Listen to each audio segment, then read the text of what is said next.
She-Hulk is finally over, and what a series it was. I think it turned out a lot better than I originally anticipated. Tatiana Maslany was great. There was the return of Abomination, and Wong, and even new characters like Nikki and Madison. You know, with a Y. But not where you think.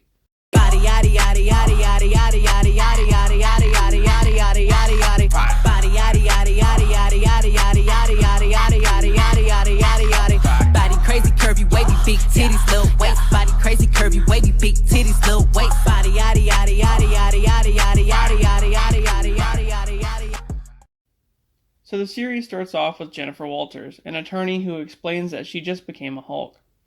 We have a brief flashback of her driving around with her cousin Bruce, when suddenly a Sicarian spaceship cuts her off and causes her to fly off a cliff. After the accident, Jennifer attempts to pull Bruce from the wreckage when some of his gamma-infused blood seeps into her cut, automatically making her a Hulk. But unlike how Bruce and the Hulk were two separate beings, Jennifer becomes a Hulk and maintains control. Bruce then takes her to a secluded island where he teaches her how to control and manage her newfound power.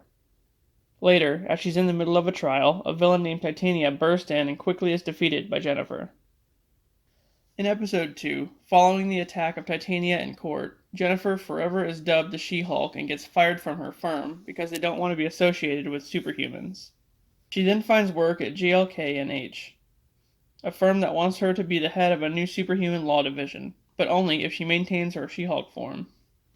Her first case is the parole hearing of the Abomination, which seems like at first it'll be easy, until she finds out that he escaped and competed in an underground fight club, that one scene from Shang-Chi. In Episode 3, Wong testifies that it was him who made Abomination leave the cell to fight and that it wasn't by choice. His parole is granted and Jennifer takes on another case of one of her former co-workers who believed he was dating Megan Thee Stallion, but who was really a shape-shifting elf from New Asgard. Following that, she is attacked by the Wrecking Crew, 4 guys with Asgardian construction equipment who were hired to steal her blood, which of course they fail at. The episode ends with She-Hulk and Megan twerking. In Episode 4, as Jen is making a new dating profile as She-Hulk, she is summoned to help Wong when a magic show of a magician named Donnie Blaze goes wrong, releasing a bunch of demons.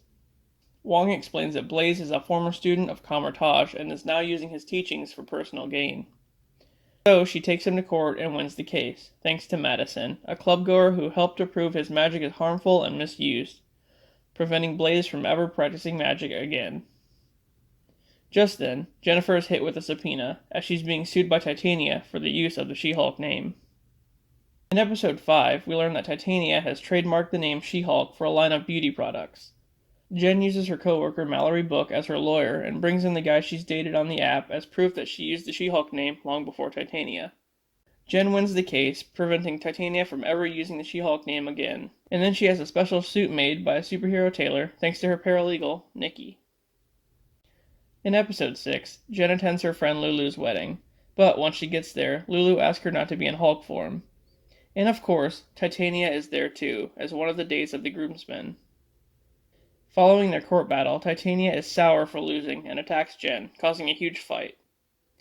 Jen turns back into She-Hulk and kicks her ass, ending with Titania losing some teeth. Meanwhile, back at the office, Nikki and Mallory are dealing with a case of another superhero who is playing a bunch of different women. When suddenly, they stumble upon a message board by an organization who plans on trying to kill She-Hulk. Then, the organization prepares to steal her blood yet again, after the Wrecking Crew failed to do so. In Episode 7, after meeting a guy named Josh at the wedding, Jen goes on multiple dates with him and everything seems great, until he unexpectedly ghosts her one night. After that, she gets a call that Blonsky may have turned back into the Abomination again, so she goes to his ranch to investigate. As it turns out, it was a false alarm. But then, her car gets destroyed by El Aguila and Manbull, 2 guys staying at the ranch, so she's stuck there until a tow truck can arrive. During that time, she attends a mediation led by Blonsky, where she finds one of the Wrecking Crew members. But he apologizes for attacking her. Then, Jen lets her guard down and tells the group about what happened with Josh. They tell her to forget about him, and then the tow truck shows up. Afterward, we get a better look at the last night she saw Josh. After hooking up, he texts someone stating that he got a vial of her blood. In episode 8, we get introduced to Leapfrog, a hero who gets injured by a malfunction in his costume, which was made by the same guy who made Jen's suit, Luke Jacobson. At the request of her firm, she's forced to represent him in court against Luke, who has Matt Murdock as a lawyer. Murdock wins the case due to the suit malfunction ultimately being Leapfrog's fault. Afterward, Matt meets up with Jen and buys her a drink as a peace offering. The two hit it off and get better acquainted. Then, she gets a call from Leapfrog, who seems to be in trouble. So she puts on her new suit and goes to help. Once there, she finds out that Leapfrog was actually running from Daredevil because he kidnapped Luke and forced him to make a new suit for him. So Daredevil and She-Hulk team up to defeat Leapfrog. A bit later on, she goes to a gala and wins an award, only for it to be ruined by hackers who attempt to expose her true identity, causing her to freak out. In the finale, Jen is struggling after the incident at the gala and loses her apartment and job, not to mention she's getting swarmed by paparazzi. She goes back to Emil's ranch to escape everything, while Nikki and Pug find out who was behind the cyber attack, a group called Intelligentsia. Jen goes to find Emil and walks in on the Intelligentsia event, which is actually being held at his ranch, with Emil as the Abomination hosting it.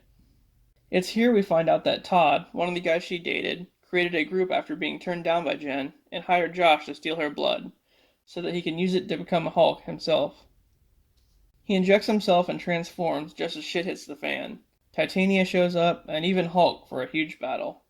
But then, all of a sudden, She-Hulk breaks the fourth wall and says that this ending just doesn't make any sense. She then goes to Marvel Studios to talk to Kevin Feige about it, who turns out to be a giant supercomputer. She has Kevin rewrite the ending, with Todd getting arrested and Emil going back to prison. Then, later at a family picnic, Jen is introducing her family to Matt Murdock as the Hulk shows up to introduce someone else, his son, Scar. The end. Well, it definitely went in a different direction than I expected. From the way it was set up, I thought that Abomination would be the one stealing her blood. Also that he would mass distribute it to random people, causing everyone to become a Hulk. But I guess not. Anyway, Daredevil was cool to see. A lot of people didn't really like his comic accurate suit, but I mean, that's just what the MCU is doing lately. Oh yeah, and Scar. They introduced him right before the credits, so what's happening with that? Hopefully, they explore this all a little bit further in that World War Hulk movie that apparently is happening, which they also didn't really set up at all. Alright guys, I hope you enjoyed this one, and I'll see you later.